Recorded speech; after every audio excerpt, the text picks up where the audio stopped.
ఈ యొక్క కార్యక్రమానికి వచ్చినటువంటి తెలంగాణ వాదులకు, అదేవిధంగా వచ్చిన పెద్దలకు, సాగునీటి రంగ మేధావులకు, జాగృతి బీఆర్ఎస్ కార్యకర్తలకు, అక్కలకు, అన్నలకు అందరికీ నమస్తే తెలియజేస్తూ, నిప్పులు పుట్టించినటువంటి నీళ్లను తెలంగాణ ప్రాంతం లోపల మనం చూసాం. ఎందుకంటే భారతదేశం లోపల ఏ అవలక్షణాలతోనైతే ఈ దేశం వెనుకబడి ఉన్నదో దానికన్నా 100 రెట్ల అణచివేత ఈ ప్రాంతం మీద జరిగింది అన్నది మనందరం కూడా గుర్తు చేసుకోవాల్సినటువంటి అవసరం ఉన్నది. సోదరులారా, ఇంతకుముందు ప్రకాష్ అన్న చెప్పినట్టు, ఒక మహబూబ్ నగర్ని ఎగ్జాంపుల్గా ఇంతకుముందు ఇంజనీర్ గారు కూడా చెప్పినట్టు, సాత్నాల, వట్టివాగు, జూరాల, శ్రీశైలం మెడవ, అనేక రకాల నల్లవాగు, గుండ్లవాగు, అనేక రకాలైనటువంటి ప్రాజెక్టులను ఈ ప్రాంతం లోపల బలిపెట్టి ఇక్కడి బిడ్డల గొంతు కోసి ఇక్కడ నుంచి వలసకు బలవంతంగా భార్య బిడ్డల్ని, ఉన్న ఊరును, కన్న తల్లిని వదిలిపెట్టి వలసపోవలసినటువంటి పరిస్థితి ఇవాళ తెలంగాణ ప్రాంతం లోపల చాలా ఏళ్ల తరబడి, దశాబ్దాల తరబడి ఈ నెలల చూస్తూ వచ్చింది. అంటే ఊర్లో ఒక తల్లిదండ్రులు ఉంటే వాళ్ళకు కంట్రోల్ బియ్యంకు, ఖర్చులకు డబ్బులు పంపించి వాళ్ళ కొడుకు, కోడలు ఇంకెక్కడో పిల్లల్ని తల్లిదండ్రుల దగ్గర వదిలిపెట్టి బొంబాయి లాంటి దూర ప్రాంతాలకు పోయినటువంటి సందర్భం. ఈ దేశం లోపల ఎక్కువ వలసలు ఉన్నటువంటి జైసల్మీర్ జిల్లా తర్వాత మహబూబ్నగర్ జిల్లా అట్లా ఈ దేశం లోపలనే నంబర్ 2గా వలసల లోపల పేరుగాంచింది. మొత్తం తెలంగాణగా చూస్తే ఈ దేశం లోపల విదర్భ తర్వాత తెలంగాణ ఆత్మహత్యల లోపల మరణ మృదంగం మోగించింది. ఇవన్నిటికీ ఈ ప్రాంతం లోపల వచ్చినటువంటి తెలంగాణ ఉద్యమం ఏదైతే ఉన్నదో, నీళ్లు, నిధులు, నియామకాల వంటి డిమాండ్లతో వచ్చినటువంటి తెలంగాణ ఉద్యమంలో మొట్టమొదటిది నీళ్లు అన్న సంగతి మీ అందరికీ తెలుసు. ఎందుకంటే మానవ నాగరికత మొత్తంగా కూడా ఎక్కడ నీళ్లుంటే, ఎక్కడ చెట్లుంటే, ఎక్కడ పచ్చదనం ఉంటే మనిషి అక్కడే బతుకుతూ వచ్చాడు. కానీ తలాపున గోదావరి, కృష్ణమ్మలు పారుతూ ఉన్న ఇక్కడ బిడ్డలు వలసపోవలసినటువంటి పరిస్థితి ఎందుకు వచ్చిందో ఇక్కడ ఉన్నటువంటి మనందరికీ తెలుసు. తెలంగాణ ప్రాంతం లోపల వ్యవసాయం ఉండదు, ఆర్థిక ఇబ్బందులు ఉంటాయి, వాడు ఖచ్చితంగా వలసపోవాల్సిందే, ఊర్లో ఉండి కొట్లాడితే నక్సలైట్ ముద్ర వేసుకొని చావాల్సిందే అన్నట్టుగా ఈ ప్రాంతం లోపల వచ్చింది. తెలంగాణ ఉద్యమం లోపల ఇదే సోమాజిగూడ ప్రెస్ క్లబ్లో లగడపాటి రాజగోపాల్ని అడ్డుకోవడానికి తెలంగాణ విద్యార్థి సంఘాలు వచ్చినప్పుడు ఆ రోజు వీళ్ళ వెనక నక్సలైట్లు ఉన్నారు, వీళ్ళ వెనక మాజీ నక్సలైట్లు ఉన్నారు అని చెప్పి వార్తా కథనాలు కూడా 2005-06 సంవత్సరం లోపల వచ్చినటువంటి సందర్భం, 2006 లోపల. ఇదే సోమాజిగూడ ప్రెస్ క్లబ్లో 18 మంది అరెస్ట్ అయితే దాంట్లో నేను కూడా ఒకరిని అన్న సంగతి మీ అందరికీ గుర్తు చేస్తూ సవినయంగా మనవి చేస్తూ ఉన్నాను. కాబట్టి తెలంగాణ ప్రాంతం లోపల గొంతెత్తిన ప్రతి ఒక్కరిని కూడా నక్సలైట్గా ముద్ర వేసి ఇక్కడ నుంచి అయితే భయపెట్టాలి, లేదా ఇక్కడ నుంచి తరిమేయాలన్నది జరిగింది. అందుకే గోరటెంకన్న గారు రాస్తారు, మీసం మొలిసిన నేరమే నా తెలంగాణ పల్లెలో అని. వాడు యంగ్ అయినట్టే చాలు, వారి మీద ఏదో కేసులో పెట్టి లోపల నొక్కారు. అందుకోసం పిల్లల్ని వేరే దగ్గరికి, ఎక్కడో వేరే చోట వేరే వాళ్ళు ఉంటే వేరే రాష్ట్రాలకు పంపించి చదివించుకున్నటువంటి దాఖలాలు ఈ ప్రాంతం లోపల ఉన్నాయి. సాగునీటి ప్రాజెక్టుల గురించి పెద్దలు, మేధావులు చాలామంది కూడా మాట్లాడడానికి వచ్చారు. వాళ్ళందరూ కూడా మాట్లాడుతున్నప్పటికీ నేను కేవలం మిషన్ కాకతీయ గురించి మాత్రమే మాట్లాడాలని అనుకుంటా ఉన్నాను. నిజాం కాలం లోపల 70,000 చెరువులు ఈ ప్రాంతం లోపల 245 టీఎంసీలను ఎత్తి ఇక్కడ 25 లక్షల ఎకరాలకు సాగునీరు అందిస్తున్నటువంటి సందర్భం మన కళ్ళ ముందున్నది. ఈ ప్రాంతాన్ని పాలించినటువంటి శాతవాహనులు కానీ, కాకతీయులు కానీ గొలుసుకట్టు చెరువులతో ఒకటే పైన ఒక చెరువు నిండితే ఆ చెరువులో ఎక్సెస్ అయినటువంటి నీళ్లు కెనాల్ ద్వారా ఇంకొక చెరువుకి వచ్చి అక్కడ నీళ్లు నిండుతాయి. అంటే ఒక్క చుక్క కూడా ఇక్కడ నుంచి వృధాగా సముద్రంలో కలిసే ప్రశ్నే లేదు. అంటే ఈ ప్రాంతం, ఈ పీఠభూమి ప్రాంతానికి అనువైనటువంటి ఒక గొప్ప దార్శనికతతోని మన పెద్దలు ఏనాడో నిర్మించుకున్నటువంటి ఆ గొలుసుకట్టు చెరువులు, దాదాపు 12,000 గొలుసుకట్టు చెరువులను ఈ తెలంగాణ కలిగి ఉన్నది. అది నెల అదృష్టం. కానీ ఇక్కడ దురదృష్టం ఏమిటంటే ఈ వలసాంధ్ర పాలన లోపల 70,000 చెరువులు కాస్త 46,500 చెరువులకు తగ్గి ఆయకట్టు దారుణంగా పడిపోయింది. 25 లక్షల ఎకరాలకు నిజాం కాలం లోపల నీరు అందించినటువంటి చెరువులు రాను రాను 10 లక్షలు, 12 లక్షల ఎకరాలకు నీళ్లు అందిస్తూ వచ్చినాయి. తెలంగాణ రాష్ట్రం ఏర్పడ్డ తర్వాత తొలి ముఖ్యమంత్రి, తెలంగాణ రాష్ట్రోద్యమ సారథి శ్రీ కేసీఆర్ గారి నాయకత్వం లోపల మిషన్ కాకతీయం తీసుకొని 2015 మార్చి లోపల తొలిసారిగా ఆ ప్రాజెక్టును తెలంగాణ రాష్ట్రం ఏర్పడ్డ తర్వాత మొదటి ప్రాజెక్టుగా దాన్ని తీసుకొని ఇక్కడ ఉన్నటువంటి చెరువుల లోపల మరమ్మతులు తీసుకోవడం, అదేవిధంగా దాన్ని స్థిరీకరణ చేసుకోవడం కోసం శ్రమించడం జరిగింది. మిషన్ కాకతీయలో భాగంగా చెరువుల్లో ఉన్నటువంటి పూడికల్ని తీయడంతో పాటు, పిచ్చి మొక్కల్ని తొలగించడంతో పాటు ఆ యొక్క సారవంతమైనటువంటి మట్టి ఏదైతే ఉన్నదో దాన్ని కూడా రైతుల పొలాల్లోపలికి పంపించడం జరిగింది. దాదాపు 7,000 ట్రిప్పుల ట్రాక్టర్ల సారవంతమైనటువంటి నల్లరేగడి మట్టి రైతుల పొలాల లోపలికి పంపడం జరిగింది. దాంతో కూడా విస్తృతంగా ఈ ప్రాంతం లోపల ఒక పంట పొలాల విస్తీర్ణం పెరగడంతో పాటుగా ఉత్పత్తి కూడా పెరుగుతూ వచ్చింది అన్నది మీ అందరి దృష్టికి తీసుకొస్తూ ఉన్నాను.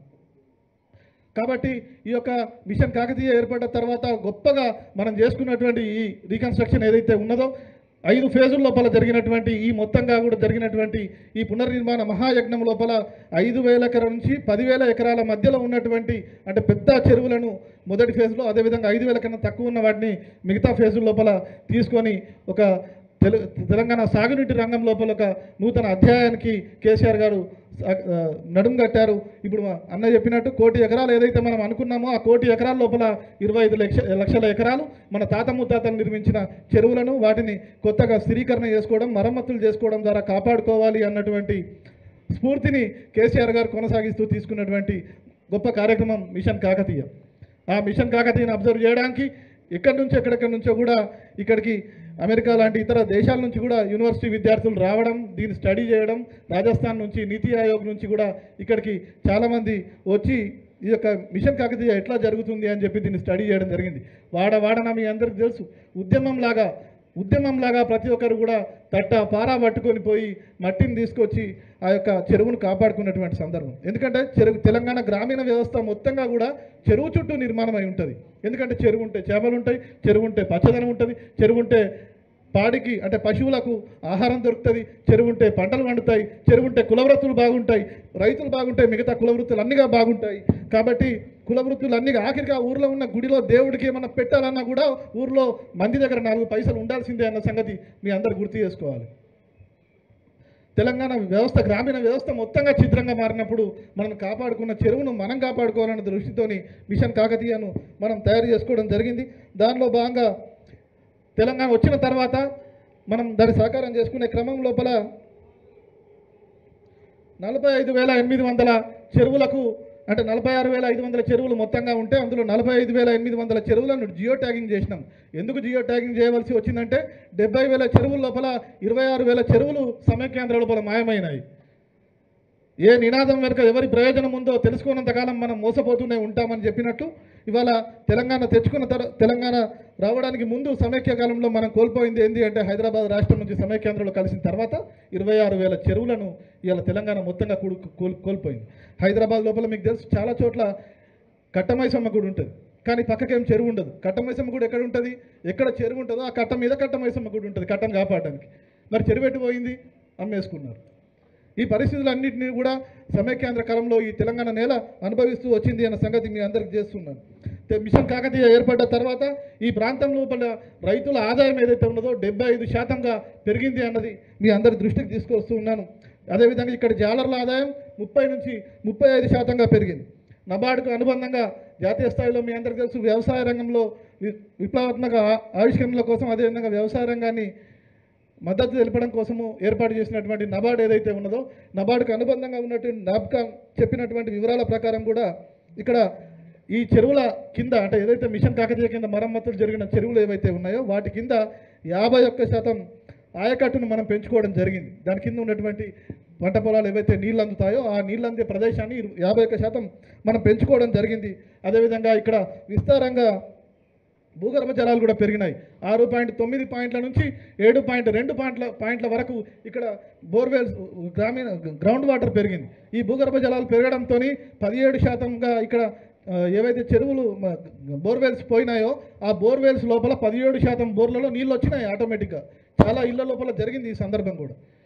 మనం పనికిరాదు అని పక్కన పెట్టిన బోర్లు కట్టకేస్తే నీళ్ళు వచ్చినటువంటి సందర్భాలు మనం మన కళ్ళతో చూసినాం.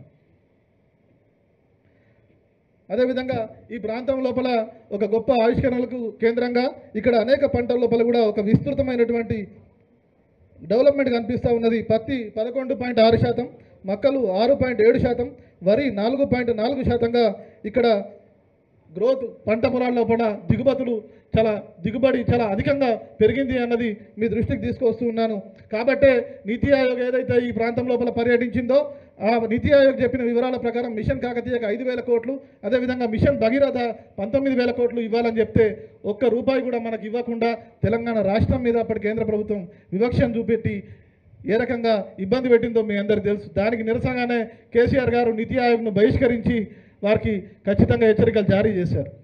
కాబట్టి సోదరులారా, ఈ తెలంగాణ ప్రాంతం లోపల నూతన తెలంగాణ రాష్ట్రం ఏర్పడిన తర్వాత తొలి తెలంగాణ ప్రభుత్వం ఆధ్వర్యంలో జరిగినటువంటి మిషన్ కాకతీయ ఏదైతే ఉన్నదో చెరువుల స్థిరీకరణ కోసం జరిగినటువంటి ఈ మహాయజ్ఞం లోపల మనం చేసినటువంటి గొప్ప ఈ అభివృద్ధిని స్ఫూర్తిగా తీసుకొని కుడిమర మత్తు స్కీమ్ అనేది తమిళనాడు ప్రాంతం లోపల, అదేవిధంగా మిషన్ అమృత్ సరోవర్ అనేది జాతీయ స్థాయి లోపల కేంద్ర ప్రభుత్వం, ఈ 2 స్కీమ్లను కూడా మన మిషన్ కాకతీయను ఆదర్శంగా తీసుకొని వాళ్ళు పెట్టుకున్నప్పటికీ కూడా మన మిషన్ కాకతీయకు మాత్రం నీతి ఆయోగ్ చెప్పిన 5,000 కోట్లకు కాదు, 5 రూపాయలు కూడా కేంద్ర ప్రభుత్వం ఇవ్వలేదు. ఎవరి సహకారం లేకపోయినా తొలి తెలంగాణ ప్రభుత్వం సాధించినటువంటి ఈ అద్భుతమైనటువంటి ఫలితాన్ని మనసులో పెట్టుకొని తెలంగాణ సాగునీటి రంగం లోపల చెరువుల ప్రాధాన్యతను ఇక ముందు కూడా గుర్తుంచుకొని మనం ఇంకా పెంచుకోవాల్సినటువంటి అవసరం ఉన్నదన్నది మరోసారి సభ దృష్టికి తీసుకొస్తూ సవినయంగా నాకు ఈ అవకాశం ఇచ్చినటువంటి కవితక్క గారికి, విన్నటువంటి అందరికీ కూడా థ్యాంక్ యూ తెలియజేస్తా ఉన్నా. Thank you.